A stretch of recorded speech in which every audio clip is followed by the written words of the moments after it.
મારા હાથમાં એક રિમોટ છે અને રિમોટ એ ક્યાંય પણ બેઠા હોય ત્યાંથી એમનું મશીન ચાલુ કરી શકે, બંધ કરી શકે, એમને ખબર પડી જાય કે કેટલું પાણી ખેતરને જરૂર છે, કેટલું નહીં.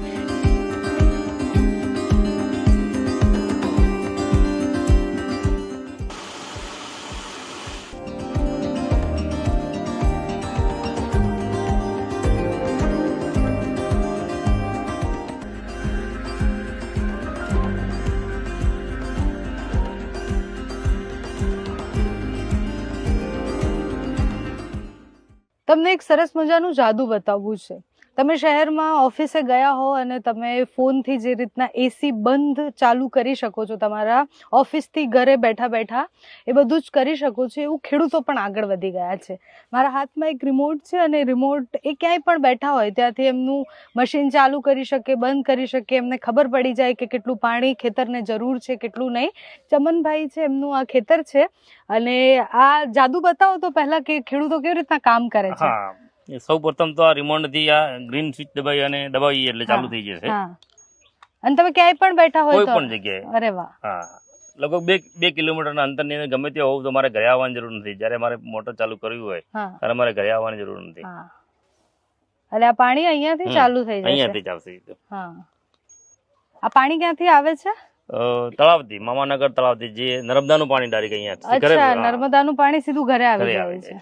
હા, ધીરે ધીરે ભરાય છે હજી તો પાણી. હા, આ પાણી આવી ગયું. હા,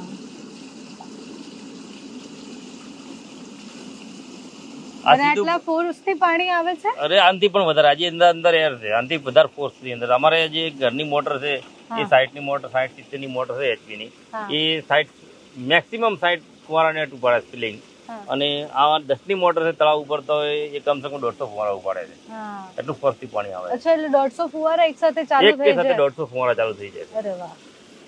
અને આ તળાવના પાણીથી એટલો ફોર્સ આવે છે? તળાવનું સીધું નર્મદાનું પાણી અમારા ઘરે બેઠા અહીંયા ગમે ત્યારે સ્વિચ દબાઈને લઈ શકીએ. એટલે જે બનાસકાંઠાને આપણે એવું જોયું છે કે ખારો પ્રદેશ છે, રણ પ્રદેશ છે, ત્યાં તમે જુઓ કે કેટલું સરસ રીતના ખેડૂતોના ખેતર સુધી એક બટન થી પાણી પહોંચે છે.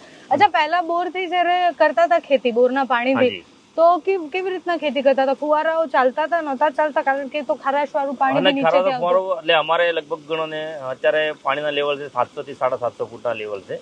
અને એ પાણી થોડુંક સારવાળું આવતું હતું. અને 60-70 ની મોટર ચલાવીએ અને મેક્સિમમ 55 થી 60 સ્પિલિંગ ચાલતા હતા ફુવારા.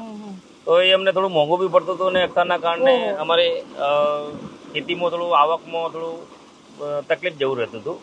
પછી અહીંયા નરેન્દ્ર મોદી સાહેબે જળ સિંચાઈ યોજના ચાલુ કરી અને તળાવની અંદર નર્મદાનું પાણી નાખીને અમને સિંચાઈની ભલામણ કરી. અને તે બાદ અમારા લોકલાડીલા નેતા MLA સાહેબ, પાણીદાર ધારાસભ્ય શ્રી પ્રવીણભાઈ માળીએ અમને પ્રોત્સાહિત કર્યા અને અમને આ સલાહ સૂચના આપી કે આ રીતે કરો. તો અમે બધા અહીંના ખેડૂતો, બધા એક્ટિવ ખેડૂતો કે જે નવા અભિગમ આવે, ફટાક કરી તમે લઈ લેતા. એટલે એ રીતનું અમારે પ્રવીણભાઈ ધારાસભ્યનો પણ મોટો ફાળો છે, નરેન્દ્ર મોદીભાઈનો પણ ફાળો છે.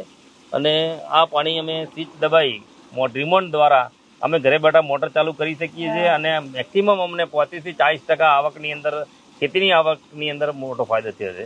અને આ પાણીનું પાછું તમે સ્ટોર પણ કરતા છો જમીનમાં? હા, જમીનમાં. હા, જયારે અમારા ખેતરમાં પાણી ભરાય તો જે જમીનની અંદર પાણી ભૂગર્ભ જળ યોજના જે છે એની અંદર અમે પિયત પણ સારી રીતે લેવલ પણ પકડાઈ શકીએ. પહેલા અમારે દર વર્ષે 60 થી 70 ફૂટ પાણીના લેવલ નીચે જતા હતા. પણ આ યોજના આવ્યા પછી અને જળ સંચય, નર્મદાનું પાણી ભૂગર્ભ જળની અંદર ખેતરનું પાણી ઉતારો, એ બધી સિસ્ટમ આવ્યા પછી અમારું જે લેવલ છે, જમીનનું પાણીનું લેવલ છે, સ્ટેબલ રહ્યું છે. અને વધવાની વાત તો હજી ધીમે ધીમે વધશે, પણ સ્ટેબલ છે. અત્યારે લેવલ સ્ટેબલ છે. અને આ પાણીનો જે ખડખડ અવાજ આવે છે એ સાંભળીને બહુ સારું લાગે કે કોઈ એક યોજના જે ગામડા સુધી પહોંચે, ખેડૂતો એને જીવી લે કે ભાઈ કે હા ઠીક છે, આ યોજના છે ને આમાં આવી રીતના કામ કરવાનું છે, તો બહુ જ સરસ થઈ શકે છે. એનું ખેતી કરો છો તમે અત્યારે? અત્યારે બટાકા છે, લીલી ડુંગળી પણ છે, ઉનાળાની અંદર મગફળી છે, શક્કરટેટી છે, તરબૂચ છે, ચોમાસાની અંદર મગફળી વાવીએ છીએ.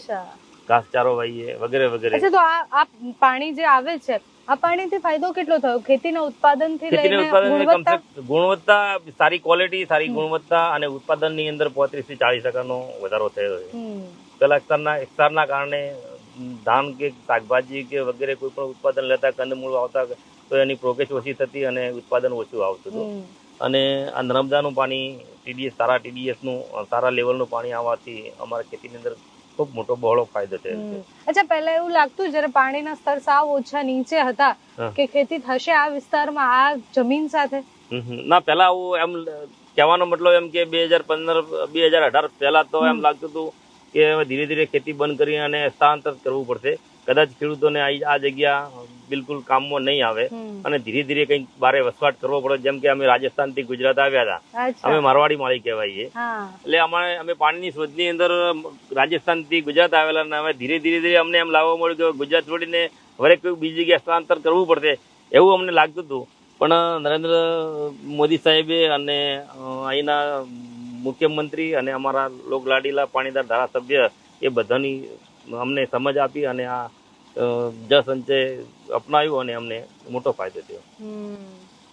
તો હવે બદલાવ તો આપણે બનાસકાંઠામાં બહુ બધો જોયો છે ને, એમાંથી જ એક છે કે કેવી રીતના એક યોજના જે છે, એક યોજનાની પહેલ કરવામાં આવે, એ યોજનાને બધા જ ખેડૂતો એક સાથે, એટલે એક હાથ ભેગા થાય અને પછી બનાસકાંઠામાં અત્યારની જે સ્થિતિ છે, એટલે પાણી રિચાર્જ પણ થાય છે.